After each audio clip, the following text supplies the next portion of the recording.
justifican delante de tu infinita presencia el perdón de nuestras faltas. Sin duda alguna, tu Hijo muy amado te calificaba y con acierto. Solamente tú eres bueno. Y bajo esa tonalidad es que nos permites este espacio, como es el momento de la reflexión, el abrir tu bendito volumen. Permítele al expositor, Señor, reflexionar de tal manera que nos lleve, Señor, a poder conjugar lo que tú realizas con tu Hijo muy amado y tu Hijo muy amado contigo, de tal manera que la Escritura es clara y manifiesta que son uno.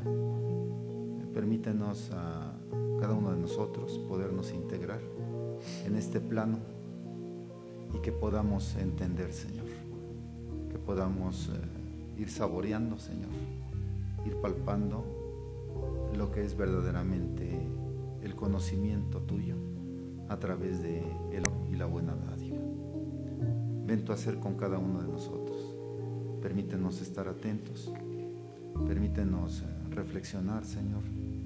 Alguien dice, Señor, que saborear es válido, Señor, el término, porque tu palabra conlleva cada ingrediente que para nuestra vida es dulce como la miel, y en ello nos permites entender qué es lo justo y qué es lo bendito. Que este espacio sea para bien en nuestra vida y que ese tesoro que nos regalas, permítelo atesorarlo y también regalarlo a quien de buena forma lo debemos entregar. A través de tu Hijo muy amado suplicamos esto. Amén. Amén. De esta manera recibimos a nuestro hermano Jonathan.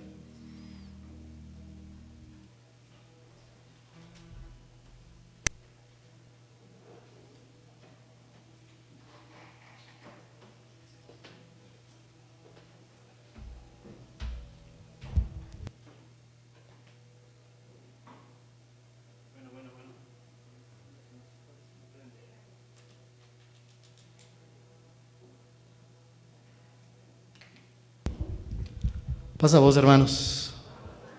¿Quieren ser tan amables de tomar su asiento, por favor? ¿Sí me escucha usted? ¿No está ni muy fuerte ni muy bajo el volumen? ¿No? ¿Está un poco fuerte? ¿Está un poco bajo? ¿Un poco fuerte? Bueno, nos van a hacer favor de irlo modulando con respecto al avance del tema. Queridos hermanos, vamos a meditar en este mediodía acerca de la palabra de Dios. Hoy día 5 de marzo cambiamos de mes, por lo tanto cambiamos de énfasis. El énfasis de la temática y de los objetivos a nivel iglesia que hemos llevado ha sido en enero, ¿acerca de qué?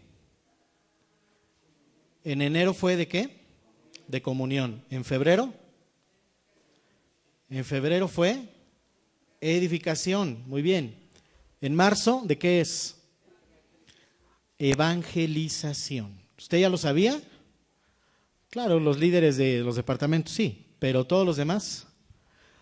Vamos a hablar en este mes de marzo sobre la evangelización, hermanos. Y bueno, vamos a comenzar en este mediodía con esta temática que es una cuestión alineada a la misión integral de nuestra Iglesia de Dios Séptimo Día a nivel nacional. Vamos a tener, muchas gracias, una serie de actividades a nivel departamentos y vamos a tener una actividad también pues desde el púlpito de predicaciones para ver algunas cuestiones que tienen que ver con evangelismo en este mes. Evangelizar. Nuestro tema se llama hoy levantarnos y evangelizar. Y quiero preguntar si hay alguna duda dentro de todos los que estamos aquí de que tenemos que compartir el Evangelio con las personas con las que podamos. ¿Alguien tiene alguna duda de eso? ¿O no? ¿Está claro, hermanos, que tenemos que compartir el Evangelio? ¿Alguien no sabía? No me refiero a nuestros distinguidos visitantes, claramente. ¿Alguien de aquí no lo sabía? ¿Todos sabemos que tenemos que compartir el Evangelio, hermanos? ¿Sí? ¿Lo sabemos desde hace poquito o desde hace mucho? Desde hace mucho tiempo. Bueno, hay algunos que no, hay algunos que desde hace poquito. Mire,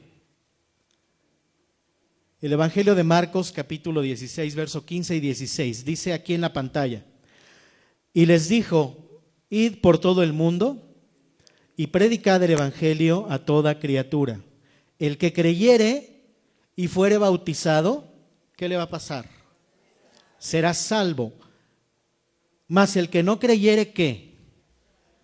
Queridos hermanos, esto es una cuestión que impacta la vida o la muerte.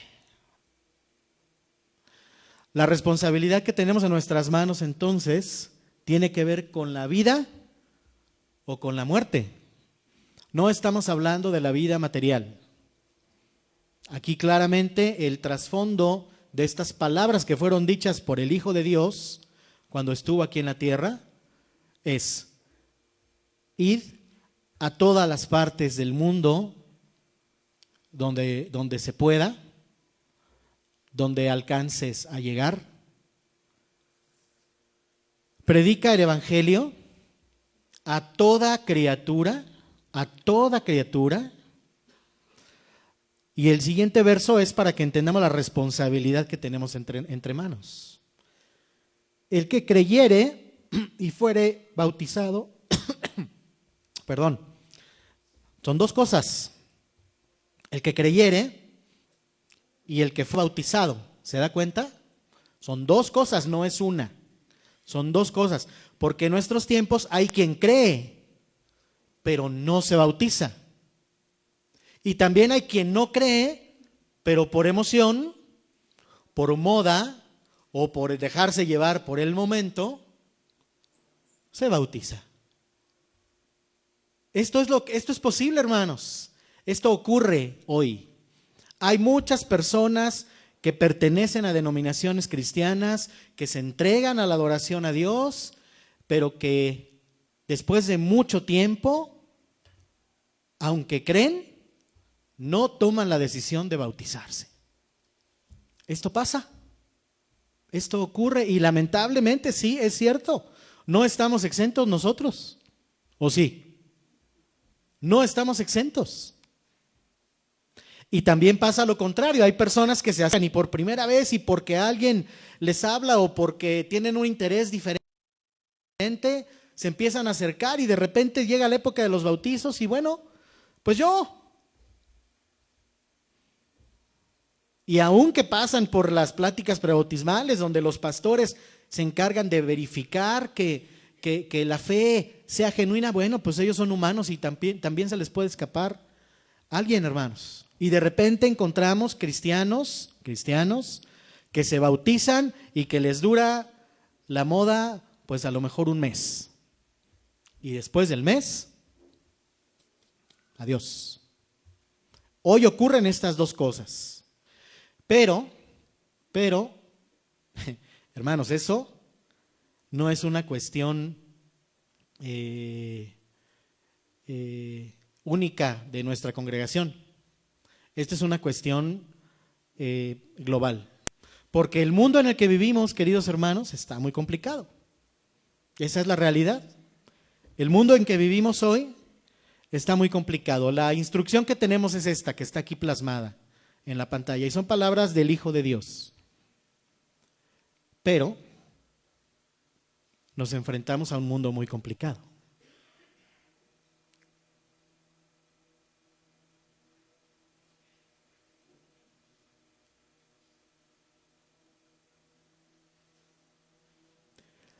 Realmente, el mundo hoy gime Esta es la expresión bíblica utilizada en la carta de Pablo a los Romanos. ¿La ha leído usted? El mundo gime, y mire esta ilustración. ¿Qué figura es esa? ¿Perdón? Fíjese cómo está representado en el vientre materno el mundo. ¿Se fija? Romanos 8:22, porque sabemos que toda la creación gime a una y a una está con dolores de parto.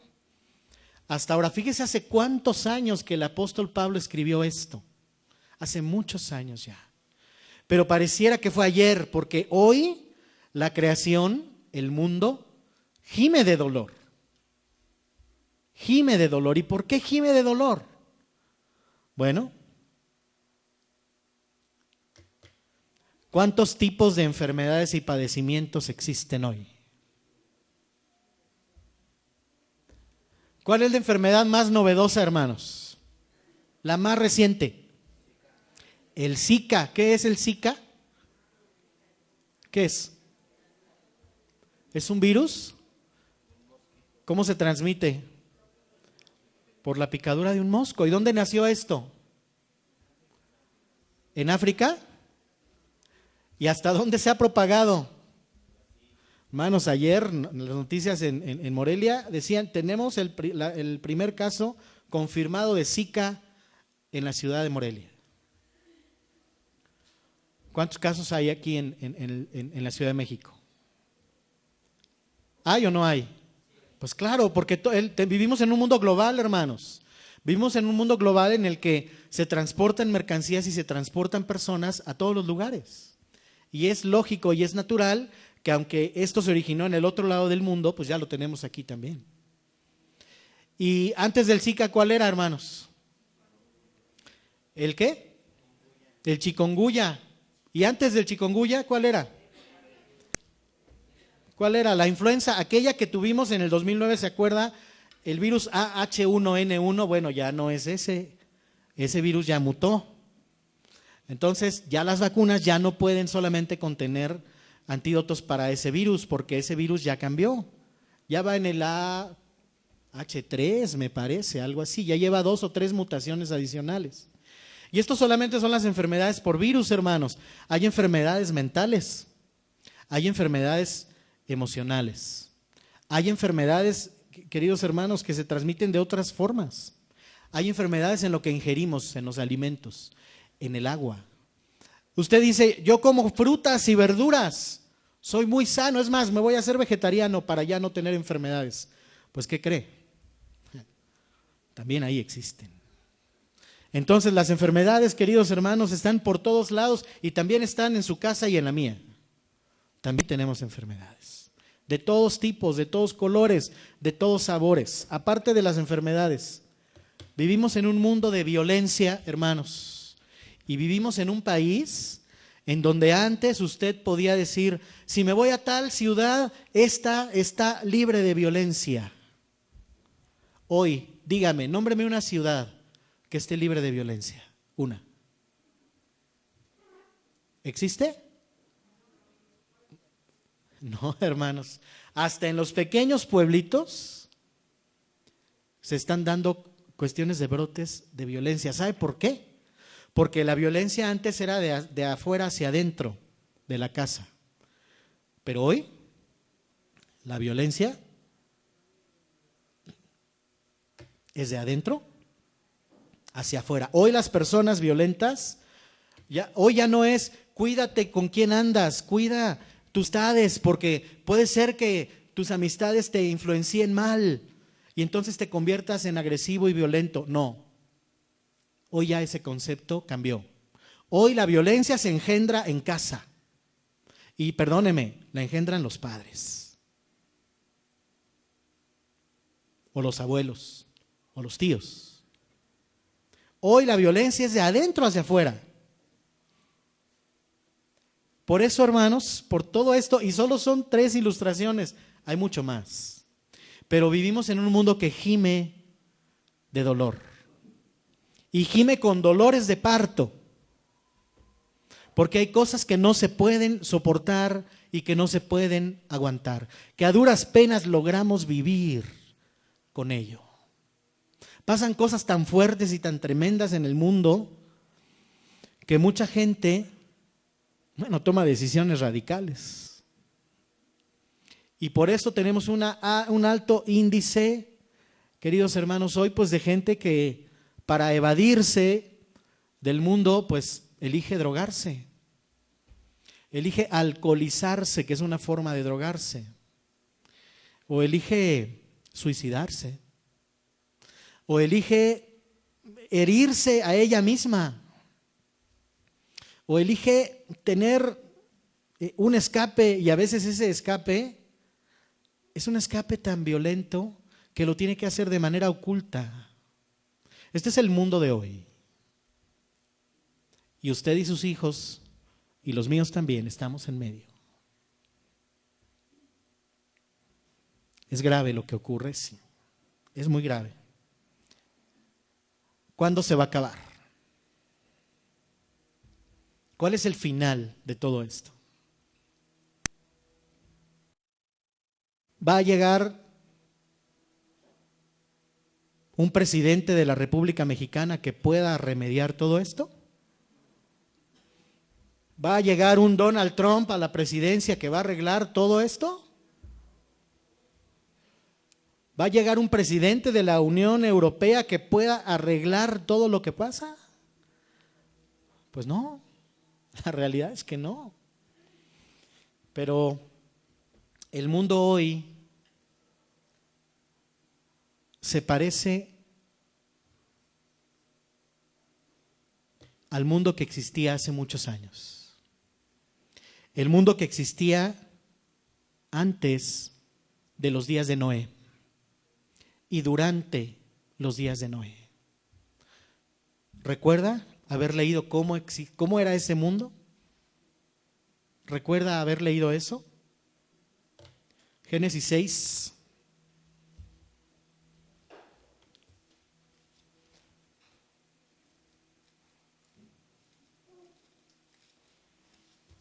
Génesis 6.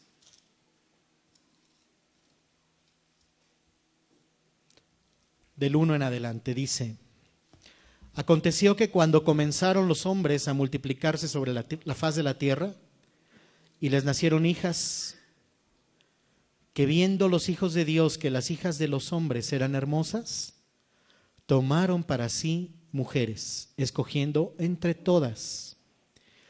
Y dijo Jehová: no contenderá mi espíritu con el hombre para siempre, porque ciertamente el hombre es carne, mas serán sus días, ¿cuánto?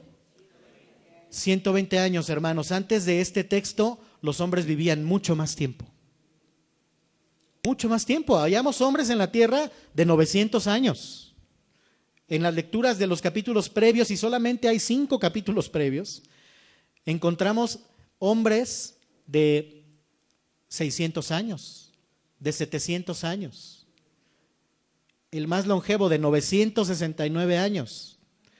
Pero encontramos que en este capítulo y en este versículo, Jehová dijo: no contenderá mi espíritu con el del hombre para siempre, porque ciertamente el hombre es carne. Y entonces Dios pone un límite a las cosas. Mas serán sus días 120 años. Verso 5. Y vio Jehová, aunque le puso límite a la vida del hombre, y vio Jehová que la maldad de los hombres era mucha en la tierra, y que todo designio de los pensamientos del corazón de ellos era continuo solamente al mal. Y verso 6, este es un verso muy triste. Dice la Escritura: y vio Jehová que el 6, y se arrepintió Jehová de haber hecho al hombre en la tierra, y además de arrepentirse, le dolió en su corazón. Le dolió en su corazón haber hecho al ser humano. ¿Por qué? Porque el pensamiento de los seres humanos era de continuo solamente al mal. Verso 7, y dijo Jehová: raeré Raeré, ¿qué es raer? Pues no nomás es quitar. Es quitar, pero con todo, con toda la huella y toda la raíz que pueda haber existido. Raeré de sobre la faz de la tierra a los hombres que he creado. Desde el hombre hasta la bestia y hasta el reptil y hasta las aves del cielo, porque me arrepiento de haberlos hecho. Verso 8, pero Noé halló gracia ante los ojos de Jehová. ¿Por qué? ¿Por qué? ¿Por qué Noé halló gracia? Porque el pensamiento de Noé no era igual que los demás y no pensaba de continuo en el mal. Pero Noé halló gracia ante los ojos de Jehová. Y fíjese cómo lo describe. Estas son las generaciones de Noé. Noé dice dos cosas: era varón justo y luego era perfecto en sus generaciones. Con Dios caminó Noé. Y engendró Noé 3 hijos, a Sem, a Cam y a Jafet. 11. Y se corrompió la tierra delante de Dios, y estaba la tierra llena de violencia. Y miró Dios la tierra, y he aquí que estaba corrompida, porque toda carne había corrompido su camino sobre la tierra. Así era en los días de Noé, hermanos. La gente pensaba de continuo al mal, y terminaban de hacer un mal y pensaban en el siguiente, y perjudicaban a alguien y después pensaban en perjudicar al otro y al otro y al otro, y era incansable, hermanos. Era algo inagotable. Es triste, pero estoy hablando de hace muchos años. Sin embargo, esta referencia la usó nuestro Señor Jesucristo. Mateo 24.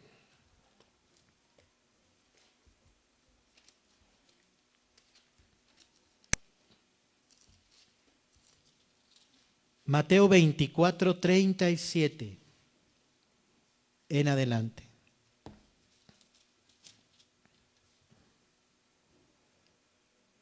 Cuando a Jesús le preguntan qué señales habrá,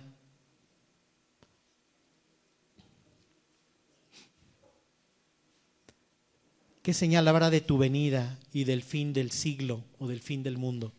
Y Jesús responde ampliamente, y entre lo que responde, verso 37, dice: mas como en los días de Noé, así será la venida del Hijo del Hombre. Porque como en los días antes del diluvio, ¿qué estaban haciendo? Dice aquí, estaban comiendo y estaban bebiendo y estaban casándose y estaban dándose en casamiento hasta el día en que Noé entró en el arca. ¿Por qué contesta el Hijo de Dios? Si todos los seres humanos comemos y todos los seres humanos bebemos, y también en todos los tiempos se han dado casamientos, ¿por qué lo dice así el Hijo de Dios?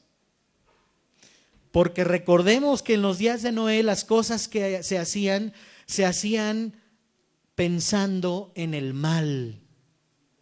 De tal forma que si aquí el Hijo de Dios dice, estaban comiendo, comían, hermanos, comían pensando y haciendo mal en la forma en la que comían.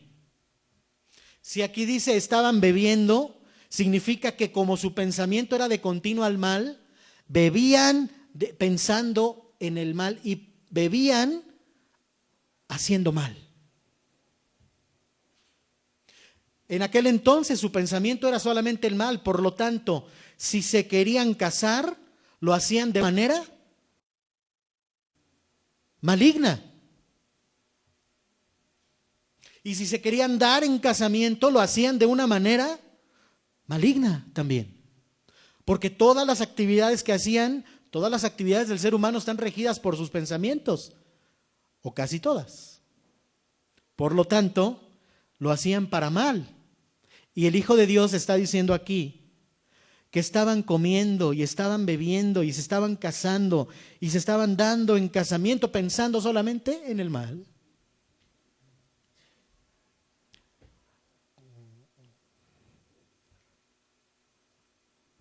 verso 39. Y no entendieron hasta que vino el diluvio. ¿Y qué pasó?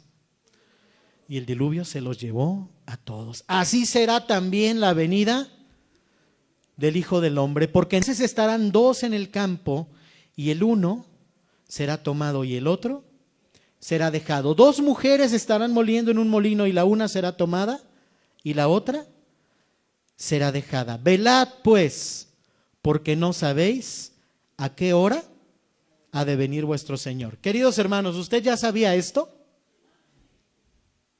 ¿Lo sabía desde hace mucho? Hermanos, esta respuesta del Señor Jesús da señales acerca del momento en el que se acerque su regreso a la tierra. Y lo que ocurría en los días de Noé se repetiría en este momento que está describiendo Jesús cuando su venida a la tierra esté cerca. Dígame usted, ¿se parecen nuestros tiempos un poquitito a los días de Noé o no? Hermanos, se parecen mucho. Se parecen mucho. Y entonces, cuando el Hijo del Hombre venga, van a estar dos en el campo y uno será tomado y el otro será dejado. Va a haber dos mujeres moliendo en un molino, la una será tomada y la otra será dejada. Y el consejo de Jesús para los que le escucharon en aquel momento y para nosotros que estamos leyendo es: velad, pues, porque no sabéis a qué hora ha de venir el Señor. Queridos hermanos, nosotros sabemos esto, ¿o no? Y nosotros estamos velando y estamos preparándonos, intentando mantenernos al margen de esta maldad, intentando ser como Noé y sus descendientes, ¿o no, hermanos? Porque nosotros sabemos que hay algunas cosas que van a pasar y algunas cosas que van a venir. Pero fíjese el siguiente versículo. Dice: pero sabed esto, que si el padre de familia supiese a qué hora el ladrón habría de venir, ese padre velaría y no dejaría minar su casa. Por tanto, también vosotros estad preparados, porque el Hijo del Hombre vendrá a la hora que no pensáis. Hasta ahí vamos a leer. Usted es un hombre o una mujer que conoce esto. Por lo tanto, debemos entender que está cerca el tiempo y debemos estar preparados, ¿o no? Muy bien. Y me parece que hacemos lo correcto. Y me parece que hacemos lo mejor. Pero hay un pequeño detalle, queridos hermanos. Hay un pequeño detalle. El hecho de que nosotros sepamos esto y de que nos estemos preparando, ¿sabe qué? No es suficiente. No es suficiente. Para nosotros, para buscar nuestra salvación, para buscar ser apartados, para estar junto al Hijo de Dios cuando venga, pues necesitamos hacer algo más porque recibimos la instrucción de hacer algo más. Es como cuando usted está en casa y de repente pues suena la alarma sísmica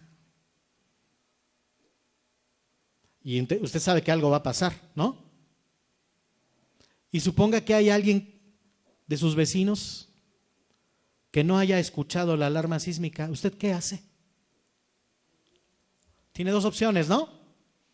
Toma usted sus precauciones, lo cual es correcto.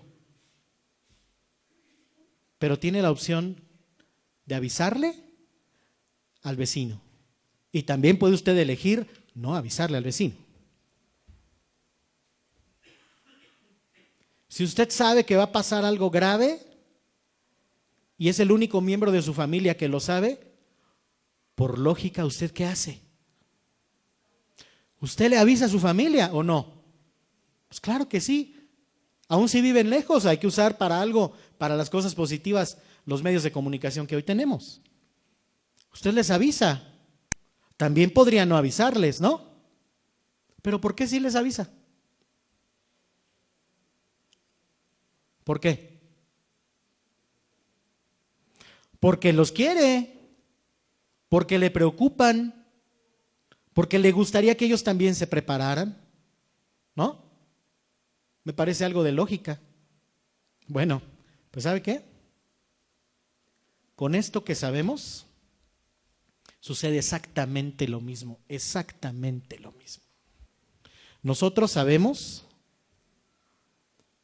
que la humanidad está entrando a una etapa en la que se parece mucho a los días de Noé.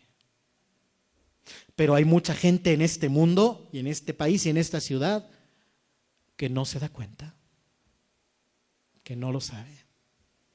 Usted y yo sabemos que esto no lo puede arreglar ningún presidente ni ningún partido político. Usted y yo sabemos que esto va a tener un remedio, sí. ¿Cuándo se va a remediar? Cuando el Hijo de Dios venga y establezca su reino. Pero hay mucha gente que no lo sabe. Y que a lo mejor ha escuchado rumores y a lo mejor ha escuchado una que otra noticia tergiversada al respecto. O a lo mejor lo supo hace mucho, pero se le olvidó. Entonces, ¿sabe qué tenemos que hacer? Pues tenemos que avisarle. Tenemos que decirle. Porque, ¿se acuerda los primeros versos que pusimos ahí en la pantalla? El Hijo de Dios dijo: id por todo el mundo y predicar el evangelio a toda criatura. Y el que creyere y fuere bautizado, ¿qué le iba a pasar? Ese será salvo. Pero el que no creyere será condenado. Y usted y yo somos parte de eso, ¿eh? Usted y yo somos corresponsables. Vamos a leer un ejemplo de avisar a otros. He visto varios cuadros como ese de la imaginación de algunos artistas que tratan de recrear ese momento de la historia del Hijo de Dios. Y hoy vamos a analizar esta historia hermosa que está en Juan capítulo 4. Juan capítulo 4, por favor.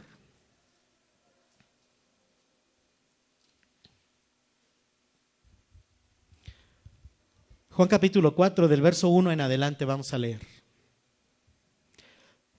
Dice la Escritura: cuando pues el Señor entendió que los fariseos habían oído decir: Jesús hace y bautiza más discípulos que Juan, aunque Jesús no bautizaba, sino que los que bautizaban eran sus discípulos. El contexto, el capítulo 3, entre otras cosas, habla de que Juan el Bautista ya había bautizado a Jesús, pero Juan el Bautista seguía bautizando.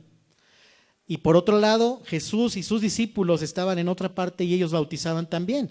Y entonces llegó noticia a Juan de que Jesús y sus discípulos bautizaban y Juan le da el lugar a Jesús. Pero los fariseos escuchan que ahora no solamente Juan bautiza, sino que bautiza Juan y también bautiza a Jesús.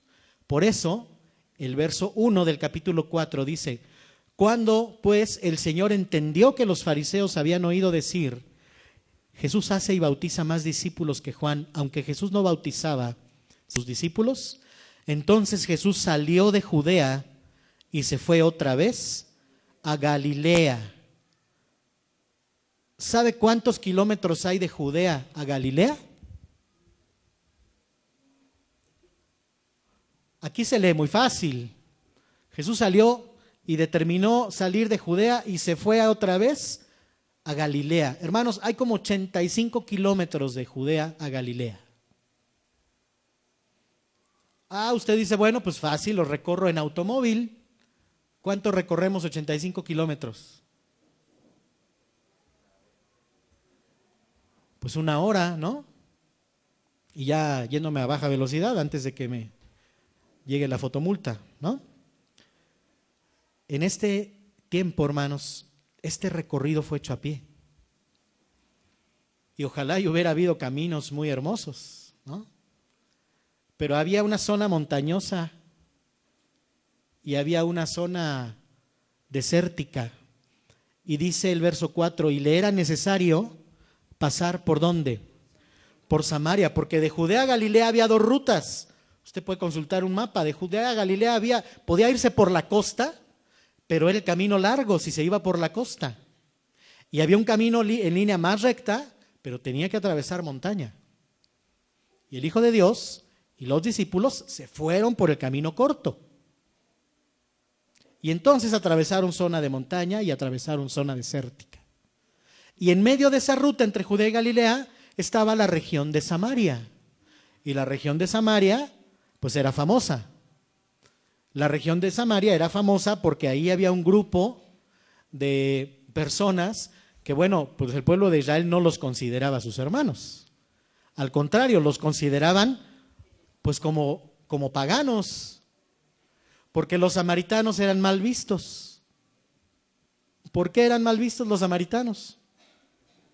Pues porque consideraban los judíos que los samaritanos se mezclaban y eran una mezcla, una mixtura, pues de judíos, pero o de israelitas más bien, pero con pueblos paganos, y que su adoración era pagana.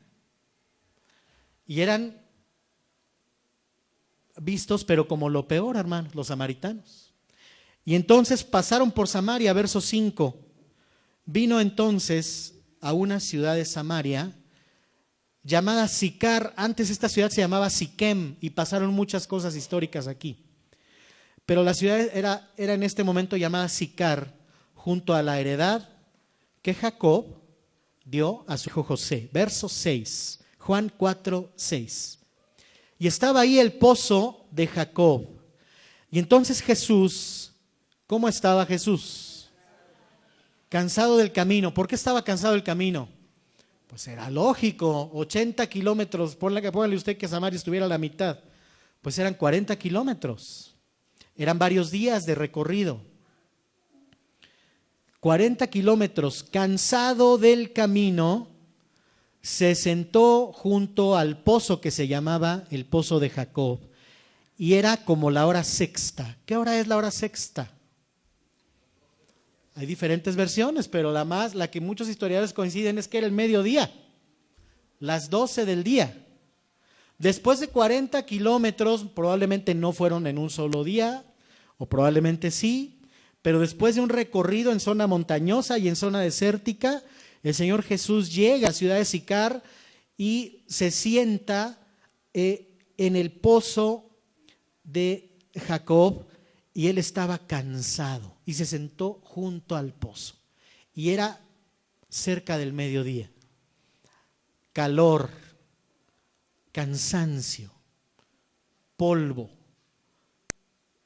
Probablemente, bueno, por más que estuviera la persona acostumbrada a caminar, pues el daño físico, el deterioro de sus pies, de sus piernas, de sus rodillas, de todo, hermanos, era natural que estuviera cansado. ¿No lo cree así? Yo me canso de caminar 30 minutos en la noche. Estamos viendo el lado humano de Jesús. Está reflejado en este versículo el lado humano del Maestro. Dice el 7, y entonces vino una mujer que era de Samaria, de la región donde estaban, y vino a sacar agua del pozo. Esto es algo pues natural. Vino a sacar agua del pozo, ella estaba encomendada para esa tarea, y entonces pues ella venía equipada para realizar esa labor. Y entonces Jesús la ve y Jesús le habla a la mujer. ¿Sabe qué? Aquí ocurren 2 cosas que no eran naturales. Una, que el Señor Jesús le hablara a una mujer. Esos eran los tiempos que se vivían. Y la segunda es que le hablara a alguien que era samaritana. Las dos cosas pues no eran naturales. Y las dos cosas se dieron aquí. Y Jesús le dijo, dame de beber. ¿Jesús pudo haber sacado agua del pozo, hermanos? ¿O no? Él podía tener a su disposición, no sé, a lo mejor un ángel que le sacara agua del pozo y le diera de beber. Sí lo pudo haber hecho, hermanos. Pero lo que elige Jesús es hablar con la mujer. ¿Por qué decidió hablar él con la mujer? ¿Cuál fue la razón y el motivo por la que Jesús habló con esta mujer? Dame de beber. Y sus discípulos no estaban. Sus discípulos se habían ido, ¿a qué? Dice aquí, a la ciudad a comprar alimento. Natural, hermanos, después del viaje. Natural. Los mandó a todos. A lo mejor alguien se quería quedar con él y él les dijo, no, váyanse todos. Él se quería quedar solo ahí por una razón. Y entonces le dice a la mujer, dame de beber. 9. La mujer samaritana entonces le dijo, a ver, Señor, no. Le dijo, ¿cómo es posible que tú, siendo judío, cómo supo que era judío? Había rasgos físicos que los distinguían a los judíos y a los samaritanos. Probablemente era su forma de vestir, probablemente era su constitución física, probablemente, pudieron haber sido varias cosas, hasta su forma de hablar y su acento. Pero Jesús, al decirle a la mujer, dame de beber, y la mujer al verlo y al escucharlo, la mujer se da cuenta que es judío. Y entonces, dice este verso, la mujer le dijo, ¿cómo tú siendo judío me pides a mí de beber, que soy mujer y además soy samaritana? Porque judíos y samaritanos, la mujer fue muy diplomática, ¿no? No se tratan entre sí, pero la realidad de las cosas era que no se podían ver. ¿Cómo es posible que tú me digas a mí que yo te dé agua de beber? Porque judíos y samaritanos no se tratan entre sí. En el verso 10 entendemos por qué el Señor Jesús se quiso quedar solo y quiso hablar con esta mujer.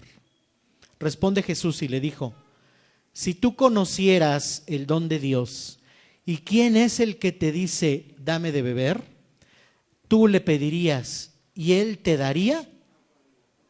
No te daría agua simple, él te daría agua viva. Y la mujer le dijo, Señor, pero pues no tienes con qué sacarla, Señor. Este pozo es hondo. ¿De dónde pues tienes el agua viva? ¿Qué entendía esta mujer? Que era agua simple. A lo mejor era de otro pozo.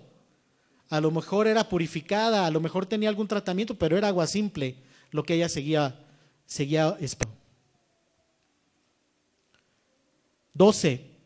¿Acaso eres tú mayor que nuestro padre Jacob, que nos dio este pozo, del cual bebieron él, sus hijos y sus ganados? Fíjese la mujer, ¿acaso eres tú mayor que nuestro padre Jacob? La mujer pues lanza el reto. Como toda mujer samaritana, ella conocía la historia de Jacob y de sus hermanos, y lo veneraban como padre a Jacob. Respondió Jesús y le dijo, cualquiera que bebiere de esta agua del pozo volverá a tener sed, mas el que bebiere del agua que yo le voy a dar no tendrá sed jamás, sino que el agua que yo le daré será en él una fuente de agua que salte para vida eterna. Es lo que le contesta el Señor Jesús. La mujer dijo entonces, no se trata del agua de este pozo. Y la mujer le dijo, Señor, dame de esa agua para que yo no tenga sed. Pero fíjese lo que sigue pensando la mujer. Pero para que yo tampoco tenga necesidad de venir aquí a sacar esta agua. Y la mujer sigue pensando en el agua física, pero en una fuente de agua. Jesús va llevando a la mujer poco a poco. ¿Qué pasaría si Jesús fuera desesperado? ¿Qué pasaría si el Señor Jesús fuera como algunos de nosotros que queremos que a la primera nos entiendan? ¿Qué hubiera hecho aquí el Señor Jesús? Le hubiera dicho, sí, está bien, pues piensa lo que quieras. Sí, está bien, es que no entiendes. Y Jesús le contesta, ve, llama a tu marido. Jesús entonces empieza un diálogo distinto y le dice, ve y llama a tu marido y vente para acá con todo y tu marido. Y responde la mujer y le dice, no tengo. A lo mejor la pensó un poquito la mujer para contestarle y le contestó, no tengo marido. Y el Señor Jesús entonces le dice, sí es cierto, bien has dicho, no tienes marido, porque 5 maridos has tenido y el que ahora tienes, ¿sabes qué? No es tu marido. En esto has dicho la verdad. Y Jesús la confronta con su estado de pecado, porque estaba en estado de pecado.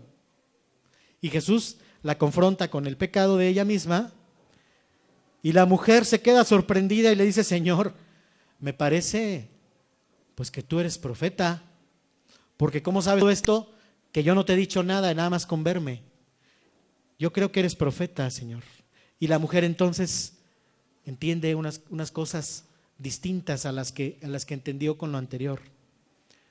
Y entonces la mujer, al tener enfrente a un profeta, entonces le pregunta algo que ella siempre ha querido preguntar. A lo mejor si usted y yo estuviéramos frente al maestro, nos surgirían preguntas. ¿Usted no lo cree así? Y entonces la mujer pregunta algo que siempre ha tenido porque a ella le han enseñado esto y ella ha querido preguntar. Y entonces la mujer dice, 20, nuestros padres adoraron en este monte donde estamos. ¿Cómo se llamaba ese monte? ¿Cuál era el nombre de ese monte? Nuestros padres adoraron en este monte y vosotros decís que en Jerusalén es el lugar en donde se debe adorar. Entonces la mujer, al tener un profeta y al haberle dicho todo su pasado y su presente, la mujer lanza una pregunta y Jesús le contesta la pregunta y le dice, Jesús, mujer, créeme, la hora viene cuando ni en este monte donde estamos parados, ni tampoco en Jerusalén, adoraréis al Padre, porque vosotros adoráis, y aquí viene la respuesta, sí le contestó su pregunta, vosotros adoráis lo que no sabéis. ¿Qué le está diciendo? ¿Quién tiene la razón? ¿Los judíos o los samaritanos? Le dice, vosotros adoráis lo que no sabéis y nosotros adoramos lo que sabemos, porque la salvación viene de los judíos. Jesús le contesta su pregunta, pero Jesús le da más y dice, mas la hora viene, y ahora hablando de la adoración, porque la mujer sacó el tema de la adoración, mas la hora viene y ahora es cuando los verdaderos adoradores adorarán al Padre en espíritu y en verdad, porque también el Padre tales adoradores busca que le adoren. Dios es espíritu y los que le adoran en espíritu y en verdad, es necesario que adoren. Toda la respuesta que el Señor Jesús abarca en esto.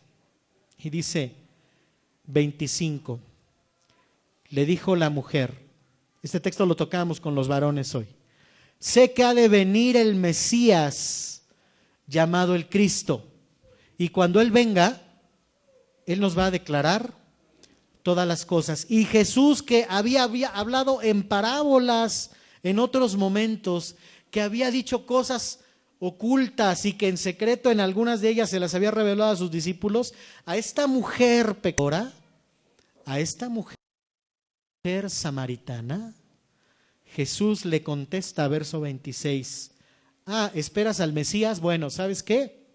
Yo soy el que habla contigo. ¿Cómo se quedaría la mujer, hermanos? ¿Usted cómo se la imagina? ¿Cómo se la imagina? Pues a lo mejor hasta se desmayó, ¿no? Mi abuelita decía, le dio el soponcio. Así decía mi abuelita. ¿Qué le pasaría a esta mujer? porque ella la enseñaron y la educaron y la instruyeron diciéndole que iba a venir el Mesías a aclarar todas las cosas, y de repente un hombre que ella identifica que es diferente a todos y que le dice su pasado y que le contesta cosas, ese hombre le dice: ¿ese que esperas? Soy yo. Así le contestó, hermanos. Y la mujer entonces se ha haber quedado pasmada, hermanos. ¿Usted qué haría? ¿Usted qué haría con este encuentro maravilloso con el Hijo de Dios y que usted le diga: no, pero es que a mí me dijeron que iba a venir Cristo Jesús por segunda vez a la tierra, y que Él le dijera: ¿sabes qué? Yo soy. ¿Usted qué haría? Mire lo que hizo la mujer. Verso 27, en esto vinieron sus discípulos, acuérdense que no estaban, habían ido a comprar comida, y se maravillaron de que hablaba con una mujer. Sin embargo, ninguno se atrevió a preguntarle nada, ni qué preguntas o qué hablas con ella, nada. Entonces la mujer, ¿qué hizo? Dejó su cántaro. Oigan, a eso había ido, ¿no? La habían mandado a ella por agua y llevaba un cántaro para eso. Entonces la mujer dejó su cántaro y se fue a la ciudad. ¿Cómo a la ciudad? ¿Cómo se la imagina usted? Tranquila, a su paso, serena. Pues no, yo me la imagino corriendo, gritando, porque había encontrado algo que ella había esperado mucho tiempo. Y le dijo a los hombres: venid y ved a un hombre que me ha dicho todo cuanto he hecho. ¿No será este el Cristo? Como resultado salieron de la ciudad, vinieron a él. Los discípulos le rogaron a Jesús que comiera. Nos saltamos al verso 39. Y muchos de los samaritanos de aquella ciudad creyeron en él por la palabra ¿de quién? De la mujer, porque la mujer daba testimonio diciendo: me dijo todo lo que he hecho. Fíjese, por su palabra de ella creyeron. ¿Cómo les dijo la mujer esto? ¿De qué manera les diría? Con toda emoción, con todo entusiasmo, con todo ímpetu, pero lo que ella les dijo fue lo que ese hombre le había dicho. Encontré a un hombre así, así, así, y me dijo: vengan, ¿no será este el Cristo? Fue lo que hizo la mujer. Queridos hermanos, ¿cuántos cursos de evangelización tomó esta mujer? Perdón, que lo diga. ¿Cuántos? ¿Tenía educación previa esta mujer acerca de lo que era el Mesías o no la tenía? Piense bien lo que me está contestando. ¿Esta mujer sabía del Mesías o no sabía? Claro que sabía, hermanos, desde luego que sabía, tenía conocimiento previo. Pero en el momento en el que se lo encontró, no la pensó, No pensó. La mujer dejó lo que tenía que hacer y se fue corriendo a avisar, a dar la noticia. Y como resultado de eso, mucha gente creyó. Dice el verso 40, entonces vinieron los samaritanos a él, le rogaron que se quedase con ellos y se quedó durante 2 días. Y creyeron mucho más por la palabra de él y decían a la mujer: ya no creemos solamente por lo que tú nos dijiste, porque nosotros mismos ahora hemos oído y sabemos que verdaderamente este es el Salvador del mundo, el Cristo. Fíjense qué hermoso, hermanos. Esto fue lo que pasó con esta mujer. Y la mujer era pecadora, y la mujer era mal vista, y la mujer recibió la noticia de primera mano. Y la mujer tuvo un encuentro y una experiencia personal con el Hijo de Dios. Y tanto la cambió ese encuentro que ella fue y corrió y le dijo a los demás lo que le había pasado. ¿Ustedes creen que esta mujer samaritana cumplió con los primeros versos que pusimos? Ir por todo el mundo, predicar el Evangelio a toda criatura. Y el que creyere y fuere bautizado, ese será salvo. ¿Usted cree que por ese testimonio de la mujer Dios entró en la vida de algunos samaritanos, los convirtió y fueron salvos? ¿Usted cree que pasó eso? Pues estos últimos versos nos dejan ver que sí. Pero ¿sabe qué? Me gusta mucho la actitud de la mujer samaritana. Porque ella era una mujer que vivía en pecado y lo sabía, hermanos, ¿o no? Ella vivía en pecado y además lo sabía, estaba consciente. Porque si ella no hubiera contestado como contestó, ella le preguntaron, ve y trae a tu marido, y ella dijo, no tengo marido. ¿Por qué dijo eso? Porque de la forma en la que lo dijo, híjole, yo creo que tuvo mucho que ver. ¿Se sabía en pecado? Mi opinión es que sí. Recibió al Señor Jesús, tuvo una experiencia personal con Él. Fue tan grata, fue tan grande, y la regañaron, la regañaron. El Señor Jesús no solapa a nadie, hermanos, ¿o sí? El Señor Jesús le hizo ver su pecado, le dijo, ¿sabes qué? Pues bien has dicho, porque no tienes marido, porque has tenido 5, pero con el que vives ahora en pecado, ese no es tu marido. Jesús la confrontó y fuerte. Y ahí, claro, la mujer pudo haber dicho, pues mejor me voy, no me conviene con este hombre, ya me sacó mis trapitos al sol, me voy antes de que me pase algo más. No. La mujer empieza entonces a reflexionar y esa experiencia personal la aprovecha y pregunta cosas. Queridos hermanos, conclusión. Como lo vimos en las ilustraciones anteriores y en los versículos anteriores, el mundo en el que vivimos, hermanos, hoy el mundo gime de dolor. Pasan muchas cosas en este mundo. Hay mucha gente sufriendo. Hay mucha gente que no tiene rumbo. Hay mucha gente que no tiene esperanza y que la vida se le va entre los dedos. Mucha gente que sufre, pero que no es consolada. Mucha gente que tiene dolores como si fueran de parto. Pero no hay quien la abrace y quien la consuele. Porque no sabe que hay quien la abrace y quien la consuele, y además quien murió ya por ella. No hay, no lo saben. Y eso, el que no lo sepan en parte, es una responsabilidad de nosotros. Tenemos entonces la responsabilidad de compartir lo que conocemos. Somos copartícipes de ese sufrimiento y de ese dolor. ¿Usted conoce personas, amigos de usted, que sufren diferentes cosas? ¿Lo rodean a usted personas en su trabajo, en su escuela, en su casa, que tienen sufrimientos por enfermedades, por malestares, por angustias, por presiones? ¿Usted conoce gente así? Claro que sí. Pues si esas personas no conocen que tienen la salvación al alcance de ellos, es responsabilidad, corresponsabilidad de usted y mía. ¿Qué es lo que tenemos que hacer? ¿Qué es lo que nos toca hacer a nosotros? El tiempo se agota, hermanos. Cristo está muy cerca porque los días de Noé y nuestros tiempos se parecen mucho. Por lo tanto, pues es momento, hermanos, de levantarnos. Es momento de evangelizar. Es momento de compartir.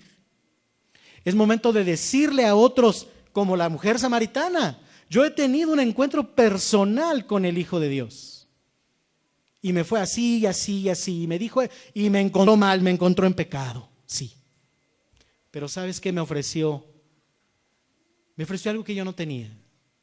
Me ofreció esperanza, me ofreció consuelo. Y ahora, de todas las cosas que me pasan en la vida, ya no estoy solo. Tengo quien me abrace. Tengo quien me sostenga. Es más, si me voy a caer, tengo quien me sostenga. No me concede todo lo que le pido. No, porque Él tiene una visión más amplia que yo. Me da lo que necesito, que muchas veces no es lo que le pido. Hoy es el momento, hermanos. Hoy es el tiempo. Aprovechemos cada instante porque el tiempo se agota y el Señor no retarda su promesa como muchos piensan. Dios les bendiga, hermanos.